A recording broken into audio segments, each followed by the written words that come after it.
Good morning. My name is James Moser. It's my privilege to be your worship associate today. And I welcome you to First Unitarian Church, whether you're here in the room or joining us online. We are a welcoming congregation. You've heard that before. Probably other places too. But we mean it here. Our UU values describe and direct our welcome, no matter your station in life, your ethnic or gender identity, where you are on your pilgrimage of faith, or whom you love. You are welcome here, no matter how you got here. We have a few announcements this morning before we get rolling. First, there is a live stream at First Unitarian Table in the parish hall with books on sale and brochures about our winter program. Secondly, Soul Matters Conversations, a drop-in group, will meet on our monthly theme of love with Reverend Larry, and this starts in the Warren Room, just off the parish hall, at 12 noon. Visitors and newcomers are welcome. And thirdly, our Human Rights Task Force will be meeting in room 25 from 12 to 1:30 this morning. Just in case you have had an episode of casual faith, that will probably end today. Reverend Larry's theme is, "This is no time for casual faith," and prepare to have your hearts piqued and your minds challenged. Now let us prepare our minds and hearts for worship.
Thank you, Kathy. Thank you, James. And thank you for being here.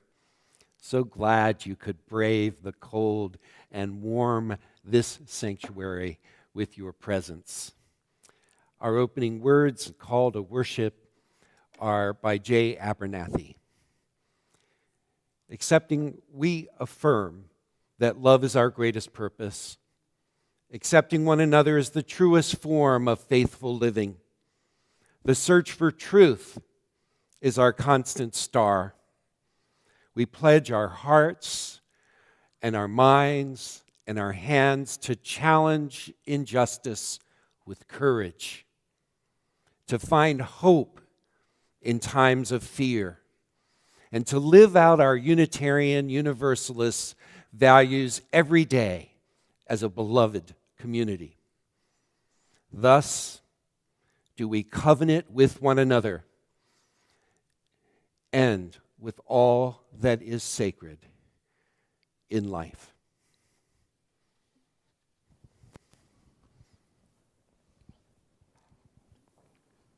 If you have a chalice at home, I invite you at this time to join us in lighting it while I read these words.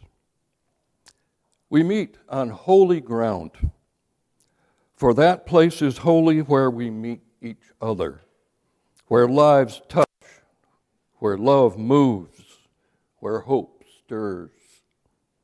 How strong is our need for one another, our silent beckoning to our neighbors, our invitations to share life and death together, our welcome into the lives of those we meet, and their welcome into our own. We kindle our chalice, a bowl of light, reflecting that eternal light which shines always around and before us. Now, as you are able in body or spirit, please rise and join in the singing of number 287, Faith of the Larger Liberty.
Please join with me in affirming our mission.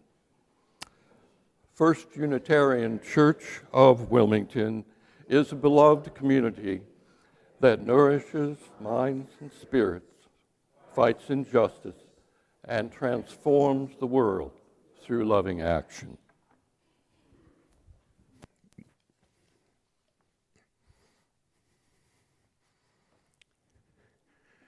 Join me now in a time of prayerful meditation This morning I've chosen a reflection from Reverend Arthur Foote, who was a minister for 25 years at Unity Unitarian Church in St. Paul, Minnesota. We should send them a lot of warmth right now, don't you think? This piece that I've selected is entitled Into the Silence. It begins with a quote by Thomas Brown. Be able to be alone. Lose not the advantage of solitude, but delight to be alone and single with omnipresency. This was written in 1605. Omnipresency. Let's say that word. Omnipresency. I bet it was in use at that time. Life is a pure flame, and we live by an invisible sun within us. And so Foote invites us into this meditation. Most of us dread going into the silence. We have lost the ability profitably to be alone, lost it through disuse, like the burrowing mole who has become blind. If we retire to be alone, it is no delight. Our minds do a hop, a skip, and jump. We find ourselves unable to concentrate. The bed's unmade, the letters unwritten, set up a clamoring demand, and we experience none of the tranquility we have come apart to enjoy. But this is only to say that the discipline of solitude is difficult, and our own disorganized condition pitiful. The only remedy is to learn this art anew. One can only learn to swim by swimming. One can only learn the advantage of solitude by faithful practice. And like swimmers, we must learn to not thrash about, but entrust ourselves to the buoyancy of the silence. For silence has a real buoyancy and the power to collect our thoughts by withdrawal from the outward to the inward is the way to discover that life indeed is a pure flame and that there is an invisible sun within us by which we truly live. So let us join now in a time of shared silence.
We do not come casually into this circle to join one another in worship. We come with deep intentions and longings in our hearts and on our spirits.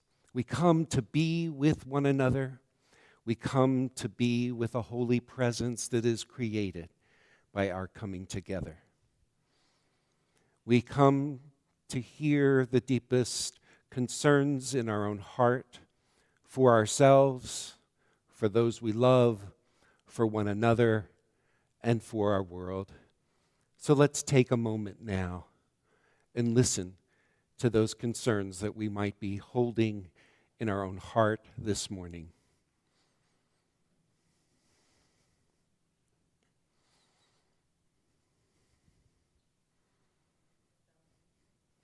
And you can speak them in the room if you would like now, or write them in the chat. Go ahead.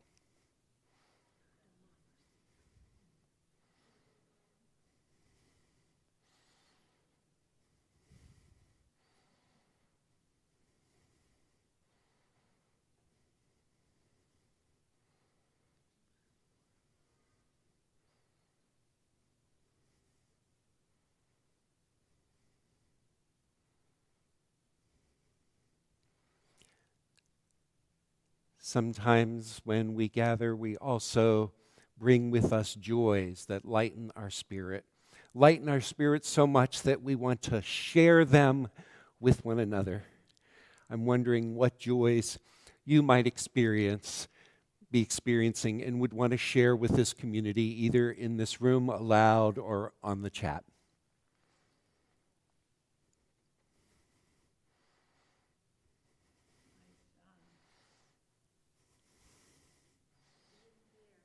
Being here, yes.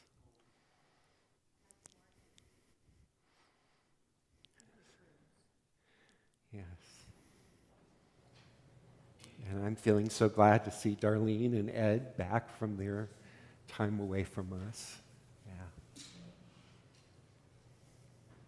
So for the concerns and for the joys that we hold for ourselves, let's also recognize that we hold them in the loving concern and support of this community. Let us join now in a time of song. We'll join in the refrain of this song, the words of which will appear on the screen during this meditation. Love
At this time, I invite you to share in a responsive reading.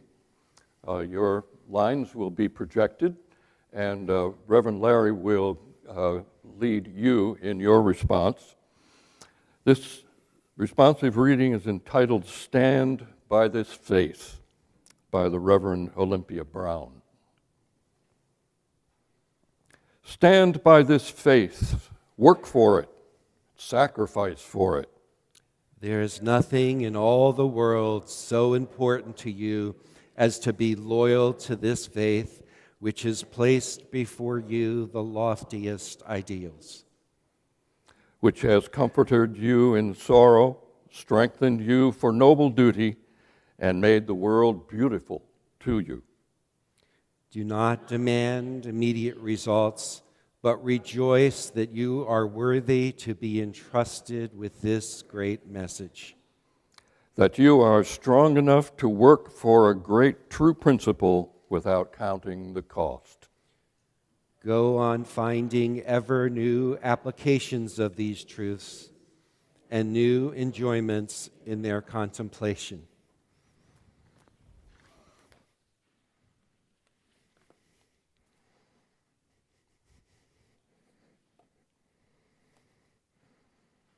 Well, speaking about welcome back, Martin, for your, it's glad to have you in our service today.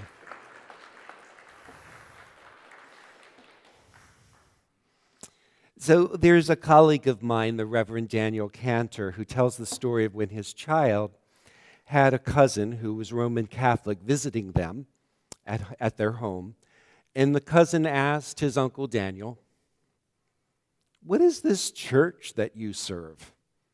And Reverend Daniel replied, "We are a church that believes that Jesus was a man, God is mystery, and salvation is acting on our principles." His own child immediately reacted, "What? I thought we could believe whatever we wanted." It doesn't surprise me that Daniel's son had this mistaken notion about Unitarian Universalism. We tend to emphasize our religious freedom so much that we give the impression that we are just free to believe whatever we want to. Some of us who were raised with a stricter or more dogmatic religion feel so free of these encumbrances from the past that we tend to emphasize all the things we no longer believe rather than articulate what we do believe, right? My friends, we do cherish our religious freedom so much that we may tend to forget that freedom is our method and not our only message. Indeed, we aim to provide a wide circle in which freedom allows us individually and as a congregation to develop a religion that has integrity for us. We tend to put aside some of the coercion that's often associated with religion in order to arrive at the place where we can be authentic about our own beliefs. We aim to create a wide circle of perspectives and personal experiences so that we can truly dialogue with one another. And for the most part, we endeavor to be enriched by that dialogue, and we endeavor to be enhanced by multiple understandings, and we are open to being transformed by those interactions. I was so touched last week by the 20 people of our congregation who crowded into the Warner Room last Sunday after the service, which was focused on fearlessly curious conversations. We explored further some of the practices outlined in Monica Guzman's book, I Never Thought of It That Way. Some in that group have committed to ongoing conversations with one another on how to build bridges in our conversations with one another, especially within a culture where so much division and polarization exist. Listening to one another, building bridges across experiences, that to me is one clear way of engaging in the practice of Unitarian Universalism, of embodying our principle, embodying the principles that guide us. To approach differences with understanding and engagement is challenging. It takes faith. Curiosity for me is a spiritual posture within my own Unitarian Universalist journey. It was curiosity that led me as a 17-year-old to ride my bicycle to my first UU church. I so resonate with Albert Einstein's guidance. One cannot help but be in awe when one contemplates the mysteries of eternity. Never lose a holy curiosity.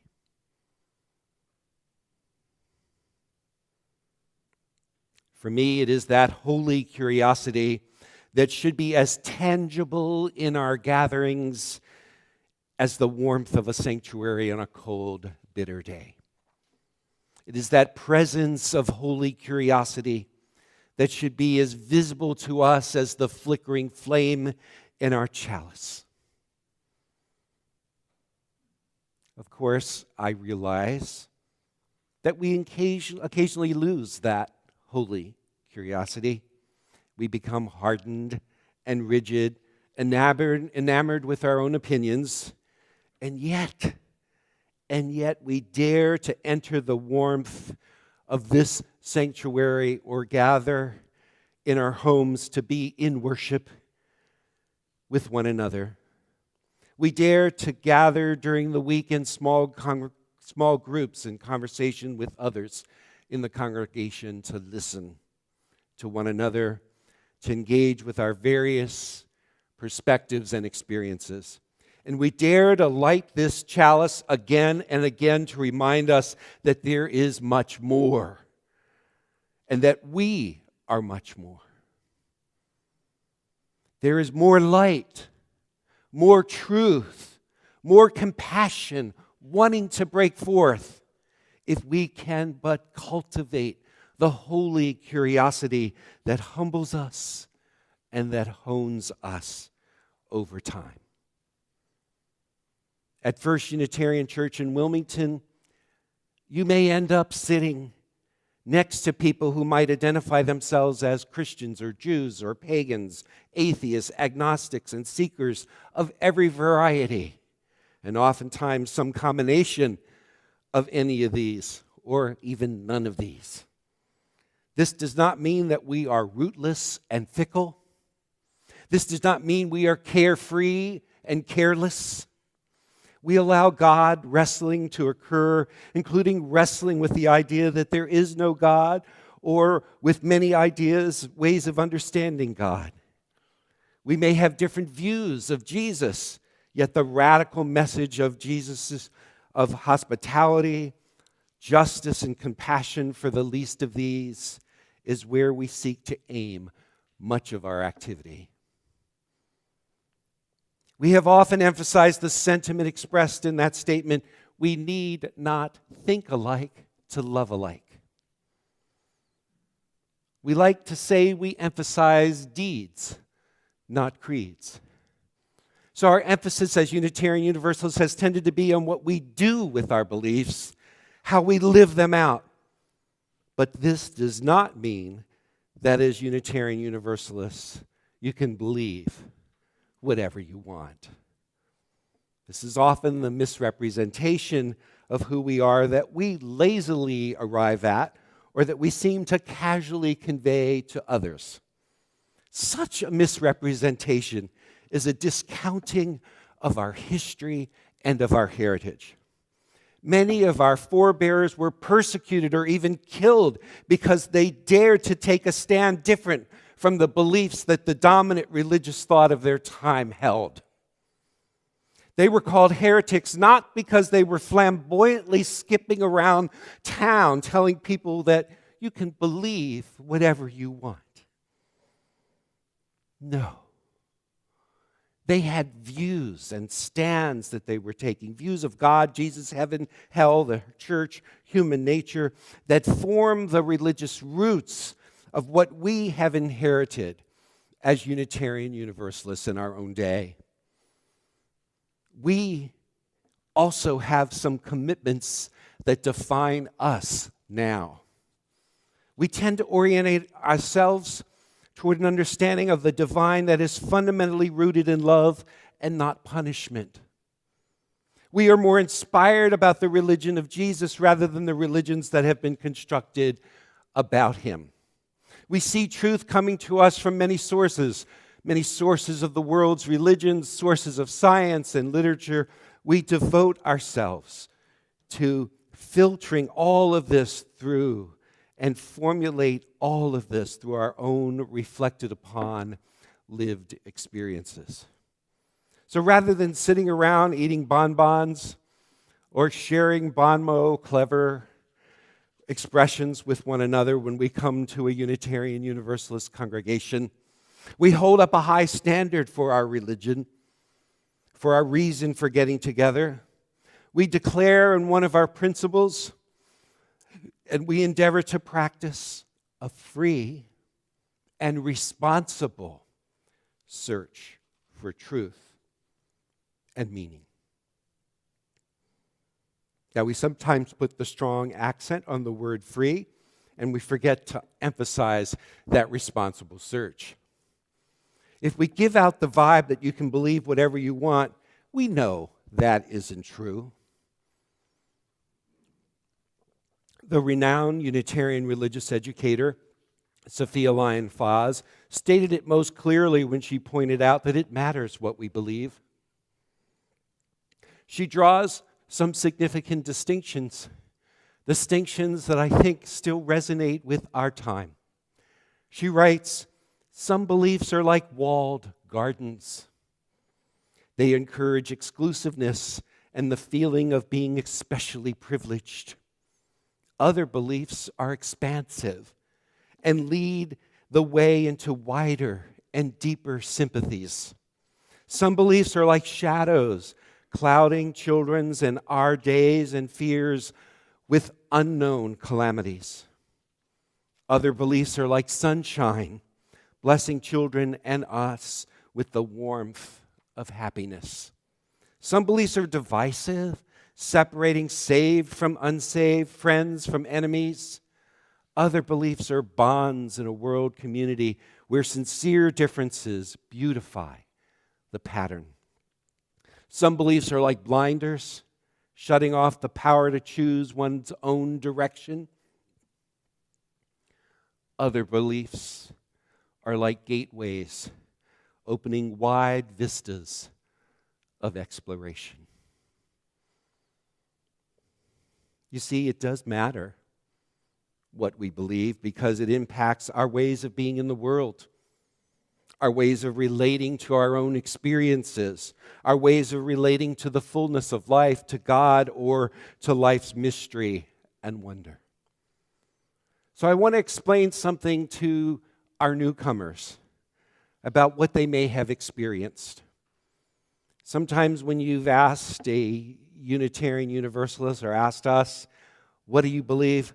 we sometimes seem to freeze or mumble. When you ask a Unitarian Universalist, what do they believe, do they tend to tell you all the things that they no longer believe? When you ask a member, "What does this church believe?" do their eyes dart around the room and they look for a brochure or a pamphlet, something to give you rather than tell you?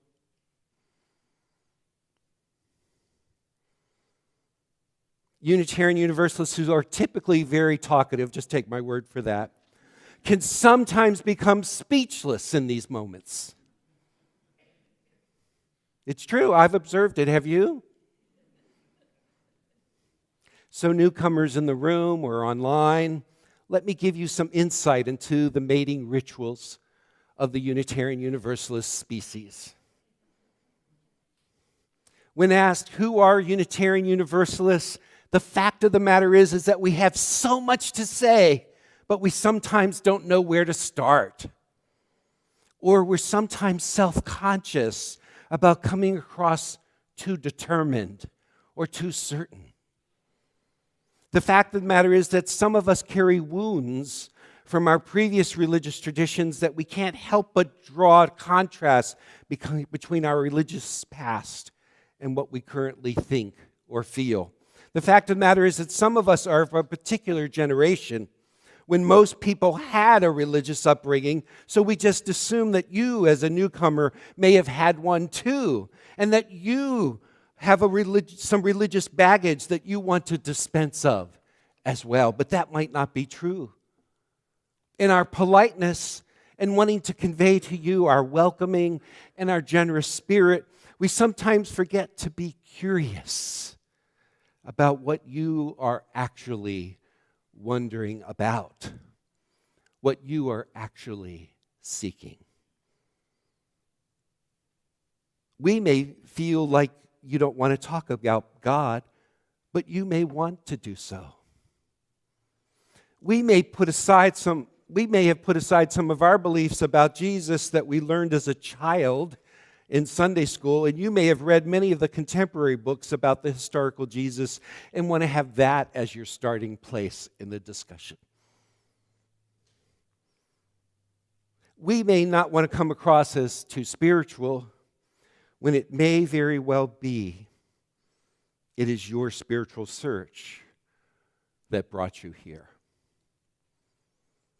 You may want to maintain some of your religious heritage rather than leave it behind. You may be wondering how Unitarian Universalism may help you approach your Buddhism, your Christianity, your Judaism, or your paganism in a multi-religious way.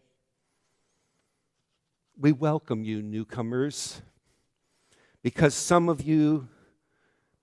us realize that through these interactions with you, we may also update our Unitarian Universalist operating system from 1.0 to 2.0. Whenever we may have come across as pretty wishy-washy about our religion, in fact, many of us could actually tell you stories.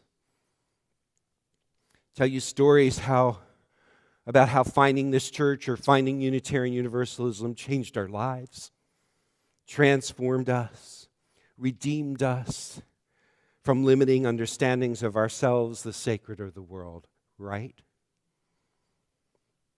If you could hear our stories, you may also hear that some of us were ostracized from our families because we go to a Unitarian Universalist congregation.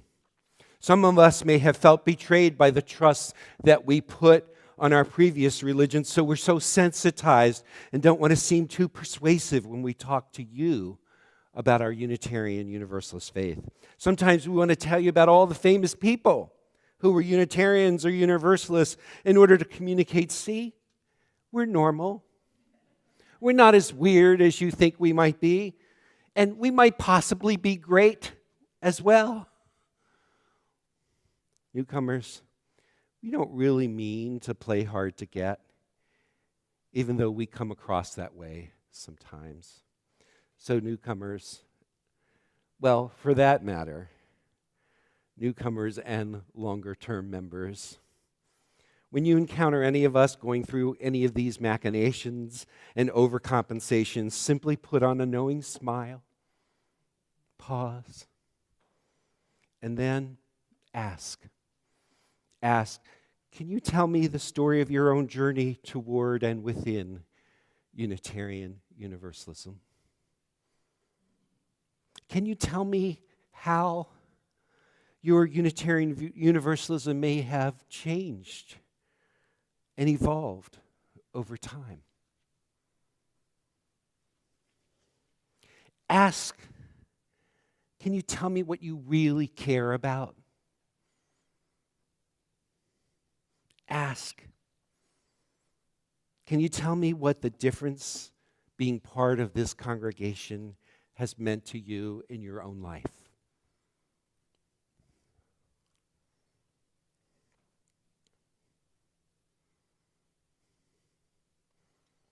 Some of the ways that we tend to approach communicating about our faith are well known in our culture. I know that because of all the different religious groups that I have traveled with and among in my work.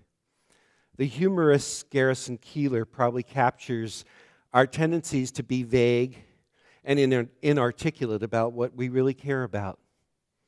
He writes, "The Minnesota town of Lake Wobegon was founded by New England Unitarian missionaries who came to the region to convert the area's Native American population through interpretive dance."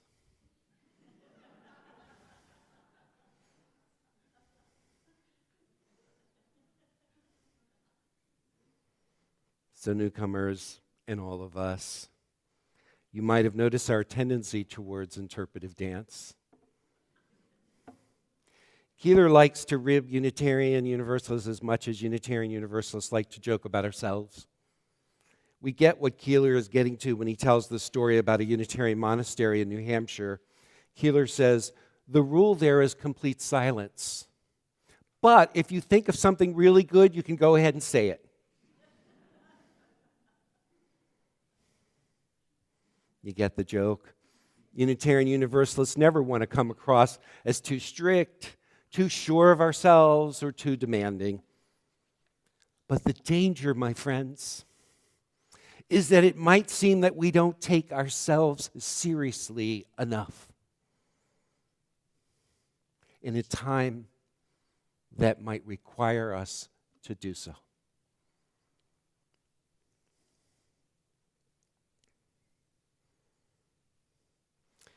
My colleague, Reverend Ellen Cooper Davis, gives this advice or guidance.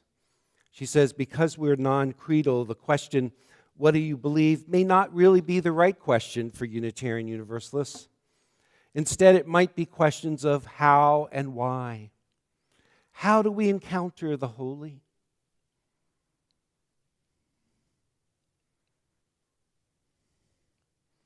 How should we live together? We funny, fragile, and beautiful humans. Why is it that we must bring more love and justice into this world? Whose are we? How am I called to serve? So I'm going to invite us to practice more how and why questions with one another in these coming weeks, to begin to understand what underlies and grounds each of us in our Unitarian Universalist faith journey. I agree with the current president of our Unitarian Universalist Association of Congregations, Reverend Susan Frederick Gray, when she says, "This is no time for a casual faith. We are living in times of heartbreak, violence, and pain, and in this time, we need communities that remind us of our humanity." I agree.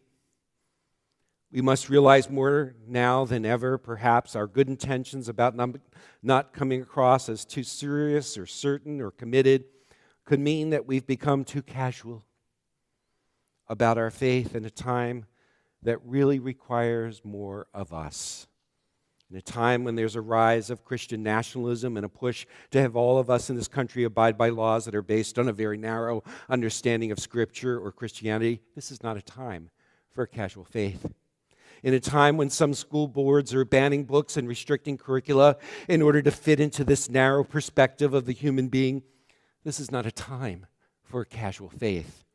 At a time when some want to deny science and reason, want to imagine the climate crisis doesn't exist, or that they'll be raptured into heaven or damned into eternal fire, so it doesn't matter, we don't need to worry.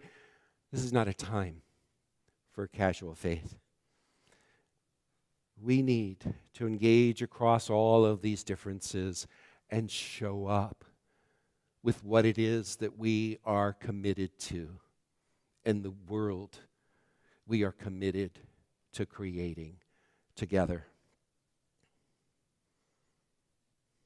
I'm inspired by the history of First Unitarian Church of Wilmington. It just still boggles my mind that immediately following the period of the Civil War, when there was so much loss and grief, division in families and in the country, so many reasons not to hope or to be optimistic about the human condition or humanity, that still a group came together right after the Civil War to found this church.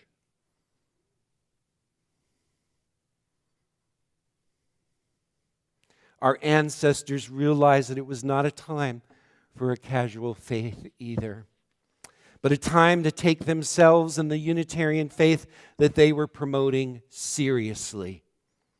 It was a time when they decided to promote an optimism about the divine within the human and the progress that was still possible, even when the evidence for this optimism or this progress was not even evident.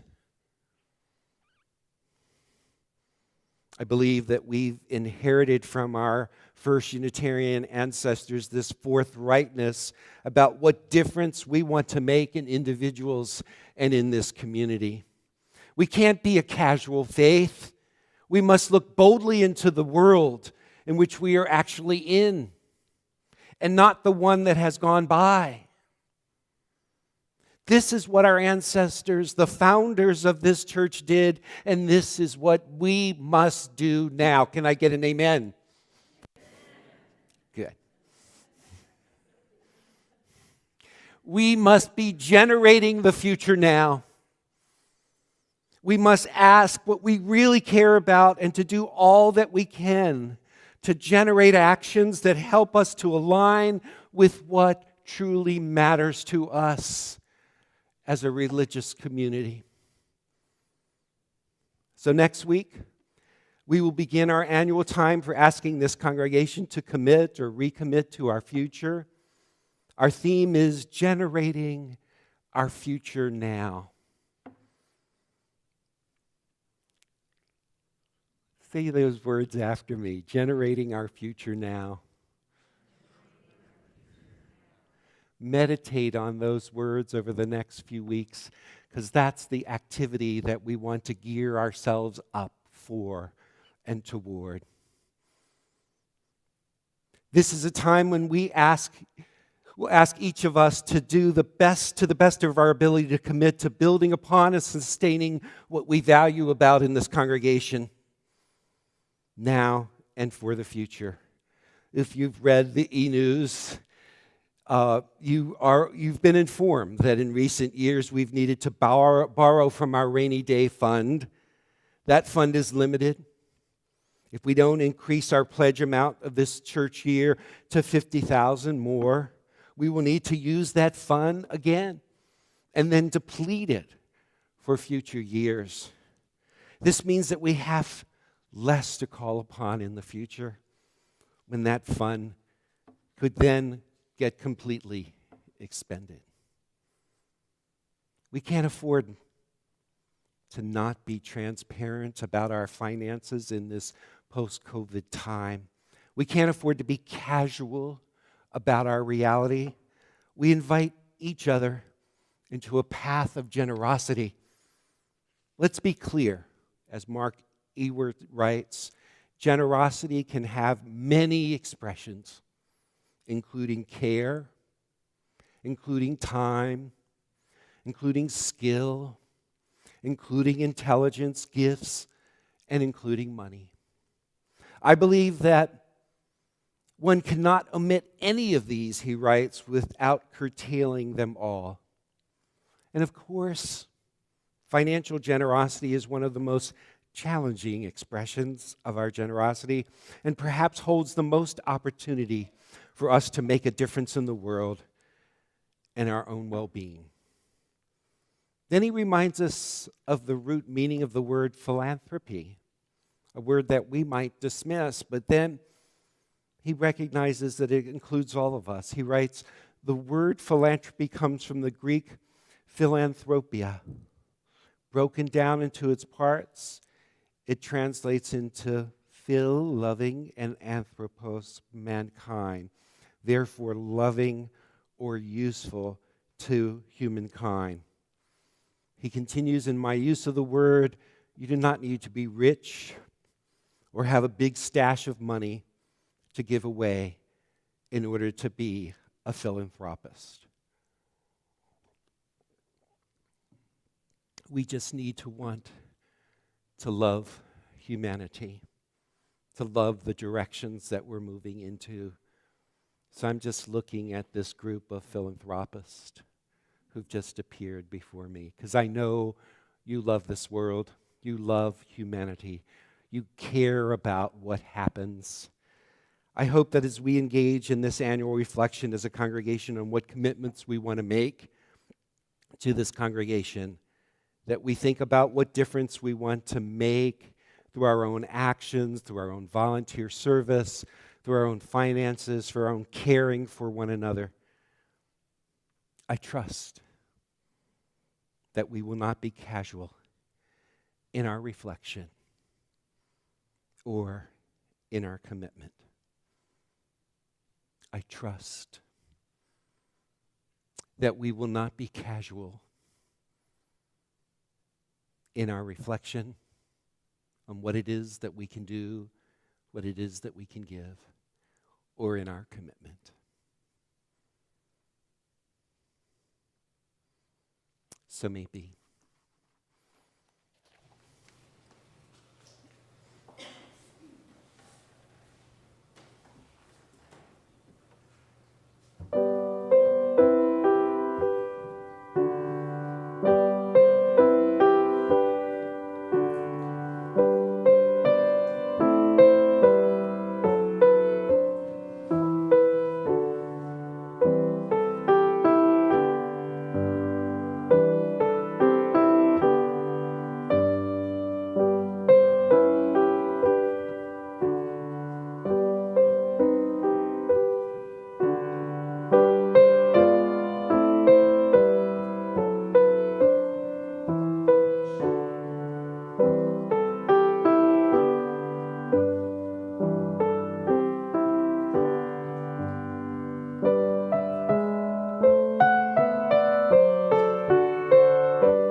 Growing up in a lower middle class working family, we did not have much to spare for church offerings.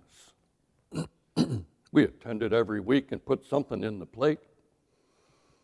But nonetheless, part of my religious training stressed the ideal of tithing, giving 10% to the church. I never made it. But I did learn that giving of time and talent was an important element of stewardship along with gifts of treasure. You know, the T triumvirate, time, talent, and treasure. Well, then there's tithe.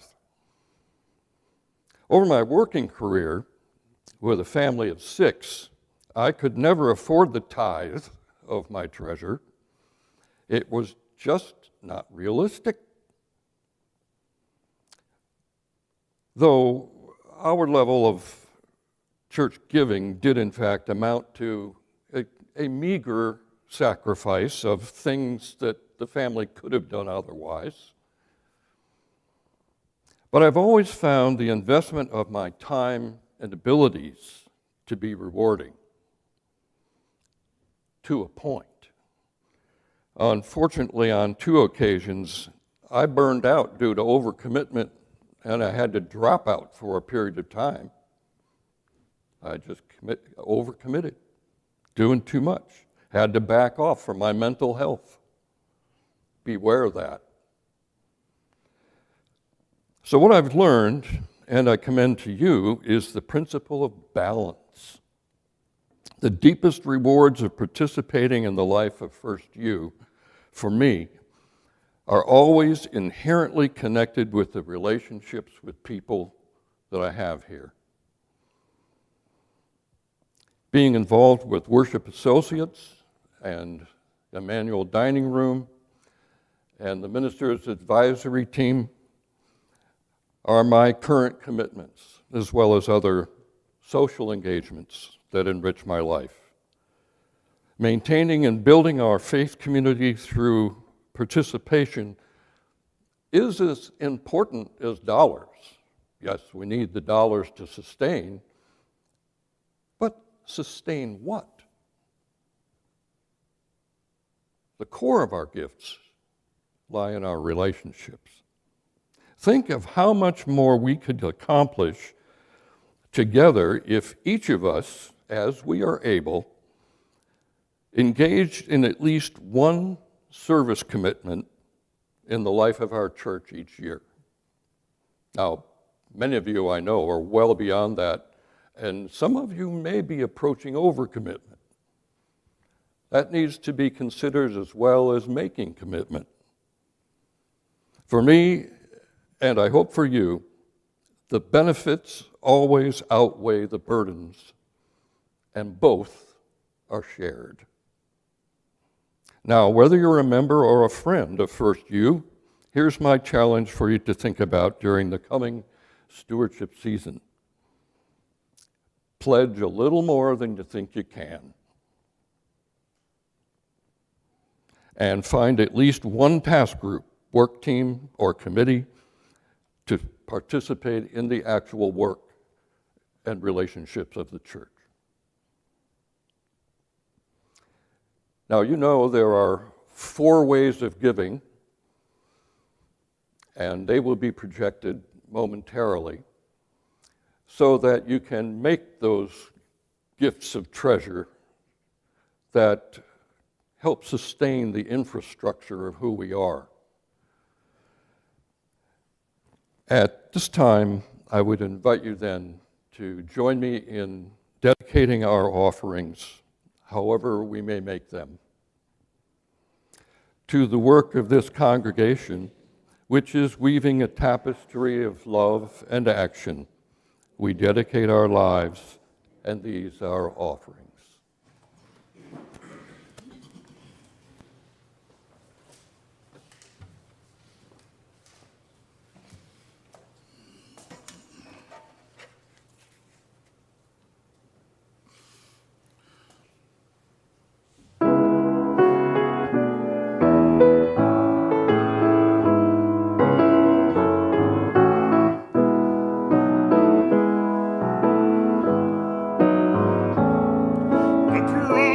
Of the Spirit, faith, hope, and love abide, and so every soul is blessed and made whole.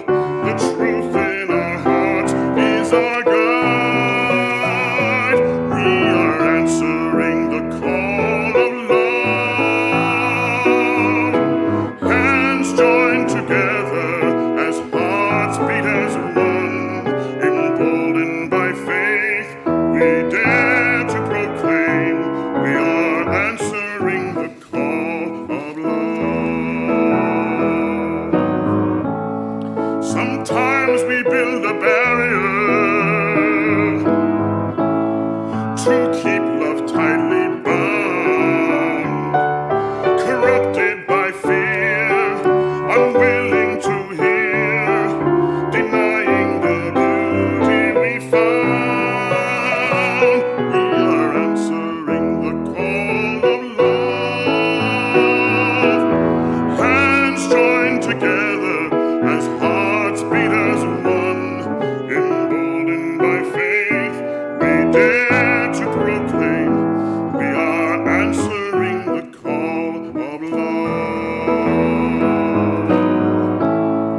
A bright new day is dawning, when love will not divide. Reflections of grace in every embrace, fulfilling the vision divine. We are answering the call of love,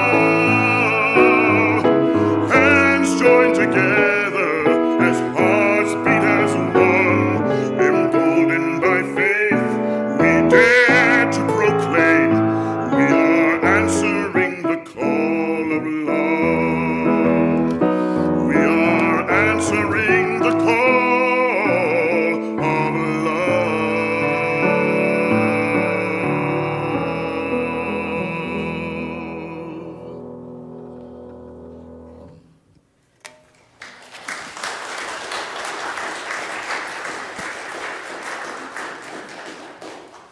Thank you, Martin and Kathy. If you have a chalice at home, I invite you to join us now in extinguishing it to these words. As we make ready to leave this holy space we have shared, we prepare ourselves for hope lived out amid the needs around us. We carry the light of the chalice within, reflecting the eternal light which shines always around and before us.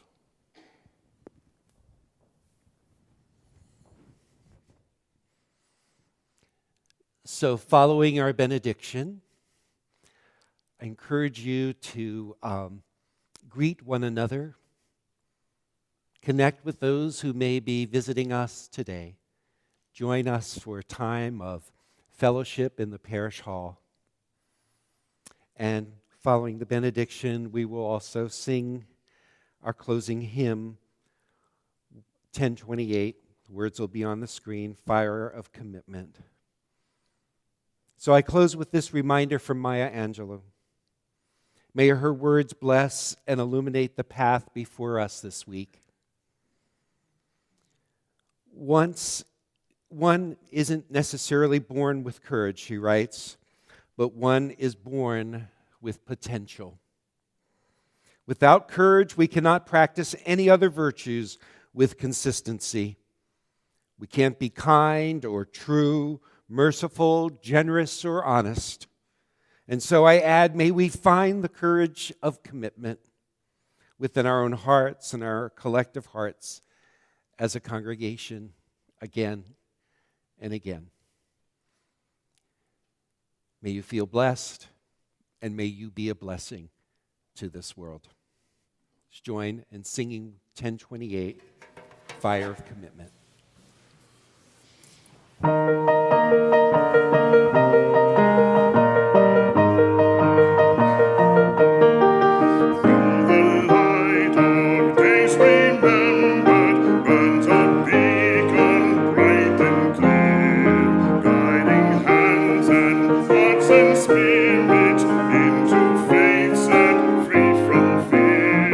When the fire of commitment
pick for